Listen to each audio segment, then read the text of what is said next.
देवरानी जेठानी एक कमरे में। निर्मला निवास किसी रंगमंच से कम नहीं था, जहां हाथों में छड़ी लिए निर्मला किसी डायरेक्टर की तरह अपनी बहुओं को अपनी उंगली पर नचाती रहती थी। बेचारे प्रिया और सीमा पर रोज कोई ना कोई बला आई ही रहती थी, और आज भी कोई ऐसी ही बला उनका इंतजार कर रही थी। रोज की तरह प्रिया और सीमा किचन में सभी के लिए नाश्ते की तैयारी कर रही थी कि तभी प्रिया अपनी जिठानी से कहती है, लगता है बाबा जी की दी हुई वो धूप अगरबत्ती काम कर गई। आजकल घर में कलेश जरा कम हुआ है ना भाभी। मैं तो कहती हूँ आप भी एक बार उस बाबा जी के पास हो आई, चिंटू के लिए उसकी पेन की पूजा करवा लीजिएगा। फिर एग्जाम में जो चिंटू की पेन ऐसे दौड़ेगी कि कोई रोक नहीं पाएगा। पहले तो तू लकड़ी छू। शादी के 16 साल बाद पहले ऐसे 4-5 दिन गुजरे होंगे जो हमारी सास ने हमें गालियां नहीं सुनाई, वो भी तुझे चुप रहे। और हाँ, मुझे नहीं करना चिंटू के पेन में झाड़ फूंक, ये सब कुछ नहीं होता। तू भी ध्यान रख, बेकार में ये बाबा बाबा के फेर में मत पड़ना, वरना कुछ का कुछ हो जाएगा। सीमा और प्रिया आपस में बात कर रहे थे। जिस शांति की चर्चा उन दोनों के बीच हो रही थी, उसे भंग करते हुए घर का इकलौता दामाद मनोज अपनी पत्नी ईशा का हाथ पकड़े घर आता है, जिसे देखते ही निर्मला खुशी से फूले नहीं समाती और जोर जोर से अपनी बहू को आवाज देने लगती है।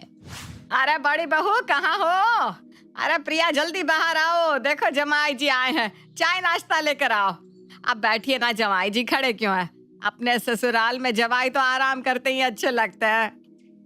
आराम तो मैं कर लूंगा मम्मी जी, पूरा जीवन पड़ा है आराम करने के लिए, पर इस समय मैं किसी और काम से आपके पास आया हूँ। मनोज की इस बात को सुनते ही निर्मला हक्की बक्की रह जाती है और आंखें बड़ी बड़ी करके अपनी बेटी को देखने लगती है। पति पत्नी के रिश्ते में तो छोटी मोटी अनबन हो ही जाती है दामाद जी। मैं बात करती हूँ ना ईशा से। अरे तूने कुछ कह दिया क्या जवाई जी को? हैं? इसके बदले मैं माफी मांगती हूँ जवाई जी, पर बात क्या हुई बताइए तो। अरे अब तू ही कुछ बोल दे, पत्थर बनकर क्यों बैठी है? इस तरह मुंह सुजाने से क्या होगा? क्या किया है तूने बता दे, वरना मेरे मुंह से कुछ निकल जाएगा। वो क्या बोलेगी मम्मी जी, वो तो मुझसे बात ही नहीं कर रही। अब तो जानती है मैं कितना बड़ा बिजनेसमैन हूँ, कितना फ्लोरिशिंग बिजनेस है मेरा, दूर दूर तक फैला हुआ। इस कारण मुझे शहर से बाहर आना जाना करना ही पड़ता है, और अभी काम के सिलसिले में कुछ दिनों के लिए मुझे दुबई जाना होगा। 2400 घंटे मीटिंग्स में रहूंगा। अरे मुझे तो होटल रूम में आने का भी टाइम नहीं मिलेगा, और ये नए देश में होटल में बैठी बैठी बोर हो जाएगी, पर जिद किए बैठी है कि मेरे साथ ही जाकर रहेगी। घर में ही बिठाना था तो शादी ही क्यों की? मैं नहीं जानती क्या तुम्हारी सोच को? कैसे घर में शादी कर दी मम्मी तुमने? मेरी एक नहीं दो सासें हैं। मेरा पति भी तो मेरी सास ही है, पति जैसा तो कुछ बचा ही नहीं इसके। अरे बेटा, दामाद जी कह रहे हैं तो कुछ सोच समझ कर ही कह रहे होंगे ना। अगली बार तुझे ले जाएंगे ना दामाद जी। देखिए मान गई ईशा, अब वो कुछ नहीं कहेगी। अब आप ना आराम से जाइए। पर बात इतनी सी नहीं है मम्मी जी, दुबई तो मैं वैसे अकेला ही जा रहा हूँ, पर प्रॉब्लम यह है कि मैं इसे छोड़ूंगा। इसे मम्मी के साथ भी नहीं छोड़ सकता, क्योंकि मम्मी और इसकी पटती नहीं, और मेरे पीछे से ये एक दूसरे का कत्ल कर देंगी। इसलिए मुझे यहाँ आना पड़ा। जब तक मैं दुबई से रिटर्न आता हूँ, आप ईशा को अपने पास रख पाएंगी तो अच्छा होगा। रख पाएंगी की क्या बात है दामाद जी, हमारे घर की बेटी है ईशा, इसके भाग्य का तो खाते हैं हम। जिस दिन ईशा हमारे घर में पैदा हुई थी ना, हमारे तो दिन ही फिर गए थे। ऐसे ही नहीं, इसके दोनों भाई इस पर जान छिड़कते हैं। तो फिर ठीक है, मैं कार से ईशा का सामान उतरवा देता हूँ। आशीर्वाद दीजिए मम्मी जी, मुझे निकलना होगा। नमस्ते। और तभी किचन से प्रिया और सीमा हाथ में खाने की ट्रे और चाय लेकर आती हैं। और देर से आती ना तुम दोनों, अब क्या फायदा? चले गए दामाद जी, बेचारे को भूखे प्यासे ही जाना पड़ा। हाँ तो भाभी, तुम कितने दिनों के बाद तो मैं आई हूँ, उसके बाद भी ऐसा बर्ताव? लगता है तुम्हारी दोनों बहुओं को मेरा यहाँ आना पसंद नहीं आया मम्मी। नहीं दीदी, ऐसा नहीं है। आप ऐसा क्यों सोच रही हैं? वो तो मैं गर्मा गर्म समोसे उतार रही थी ना, जीजा जी को समोसे बड़े पसंद है ना, बस उसी में देरी हो गई। 10 मिनट कार में ट्रेवल करने के बाद यहाँ पहुंची हूँ। मैं भी थक गई हूँ। भाभी प्लीज मेरे सर पर अब खड़े मत रहिए। हाँ बेटा, हाँ तू थक गई होगी, जा आराम कर ले बेटा। आराम कर ले? कहाँ आराम कर लो मम्मी? उनके सामने तो मैंने बोल दिया कि मैं अपनी मम्मी के पास रहूंगी, पर उन्हें क्या पता इस घर में तो मेरा एक कमरा भी नहीं है। ये सुनते ही निर्मला ईशा का सूटकेस उठाकर अपनी छोटी बहू प्रिया के कमरे में रख देती है। जब तक तेरी माँ जिंदा है ना बेटा, तेरा इस घर से दाना पानी कोई नहीं उठा सकता। अब से तू प्रिया के कमरे में रहेगी, और दामाद जी के सामने मैंने जो कुछ भी बोला उसे दिल पर मत लगाना। तू तो जानती ही है कि थोड़ी बहुत एक्टिंग तो करनी पड़ती है। कुछ देर बाद प्रिया जब अपने कमरे में जाती है तो वो देखती है कि ईशा ने उसके रूम पर पूरी तरह से कब्जा कर लिया है। अच्छा, आप आराम करिए दीदी, कोई बात नहीं। वो बस मैं थोड़ी देर पीठ सीधी करने आई थी। कोई बात नहीं, कुछ देर की बात है। मैं सीमा भाभी के कमरे में लेट जाती हूँ। ये अच्छा आइडिया दिया तूने बहू। तू एक काम कर, अपना सारा बोरिया बिस्तरा लेकर सीमा के कमरे में शिफ्ट हो जा। तेरी ननद जब तक यहाँ है तेरे कमरे में रह लेगी। अभी मैं सीमा को ये कहूँ तो वो ऐसा क्यों वैसा क्यों करके 10 सवाल करेगी। अरे उससे तो तू समझदार है। मुझे तो कोई प्रॉब्लम नहीं है मम्मी जी, पर मैं एक बार इनसे पूछ लेती हूँ। रात को ये आ जाते हैं, फिर इन्हें जो सही लगे, वरना मैं खुद ही आपको हाँ या ना कर दूँ तो ये नाराज हो जाएंगे ना।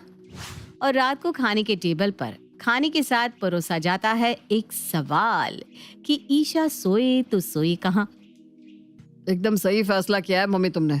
ईशा प्रिया के कमरे में सो जाएगी, और प्रिया को कोई तकलीफ है तो ईशा हमारे कमरे में सो जाएगी, है कि नहीं सीमा? जेठ जी, वैसे तो मुझे और नील जी को भी आप ही के कमरे में आना पड़ेगा, क्योंकि मम्मी जी ने कहा है कि हम दोनों देवरानी जिठानी एक ही कमरे में शिफ्ट हो जाए, ताकि दीदी मेरे कमरे में सो पाए। ये तो और भी अच्छा है। ठीक है, तो मामला सेट। मुझे तो कोई दिक्कत नहीं है। मुझे भी कोई दिक्कत नहीं है। वैसे भी हम दोनों दिन भर बाहर रहते हैं, रात में हमें बस सोना ही तो है, रूम चाटना थोड़ी ना है। और बेचारी प्रिया को अपना सारा बोरिया बिस्तर उठाकर अपनी जिठानी के कमरे में आना पड़ता है। एक तो ऐसा ससुराल, ऊपर से पति इतना होनहार कि क्या कहे आदमी। बताइए भाभी, क्या मैं हाँ नहीं कह सकती थी? कुछ सोच कर ही तो मैंने इनके ऊपर चीजें डाली होगी ना, पर इनको तो इतनी भी समझ नहीं है। मुझे क्या पता था इन महाशय को अपना कमरा छोड़ने में भी कोई दिक्कत नहीं होगी। वही तो बोलते हैं, हमें तो बस रात को सोना है। जैसे हम दोनों को तो कपड़ा बर्तन खाना बनाना सब बिस्तर पर ही करते ना।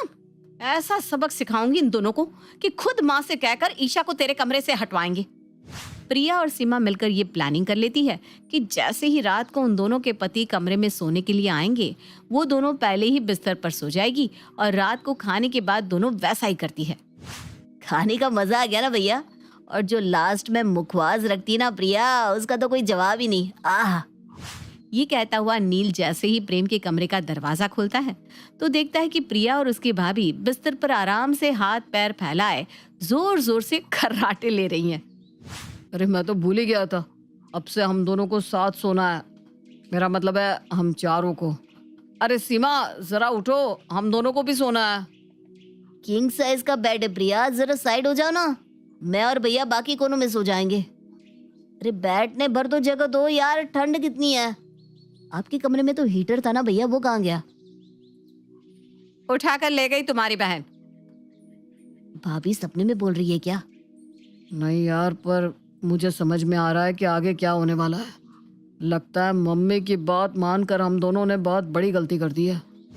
नील और प्रेम सीमा और प्रिया को उठाने की बहुत कोशिश करते हैं, पर दोनों जैसे पत्थर की तरह हो जाती है, जिस पर कितना भी सर फोड़ लो खून आपके माथे से आएगा। परेशान होकर दोनों भाई जमीन पर प्रिया और सीमा की साड़ी बिछाकर उस पर सो जाते हैं। भागो भागो, लगता है विदेशी आक्रमणकारियों ने हम पर हमला कर दिया है। अपनी जान बचाओ। किसी ने कोई हमला नहीं किया भाभी, ये तो प्रेम जी के खर्राटों की आवाज है। सो जाइए। ऐसे विस्फोटक खर्राटे मेरा तो हार्ट फेल होते होते बचा है। किसी तरह सीमा की आंख लगती है कि प्रिया की नाक में बड़ी जोर की बदबू आती है। ऐसी गंदी बदबू। हे राम, लगता है जेठानी जी का पेट खराब है। मुझसे तो ये गंध बर्दाश्त ही नहीं हो रही, उल्टी हो जाएगी। ऐसा साइलेंट बम कौन छोड़ता है भाई? कम से कम पहले आवाज देकर आगाह तो कर दो। मुंह ढककर सो जा। तेरे जेठ जी को रात को इसी तरह से साइलेंट बम छोड़ने की आदत है।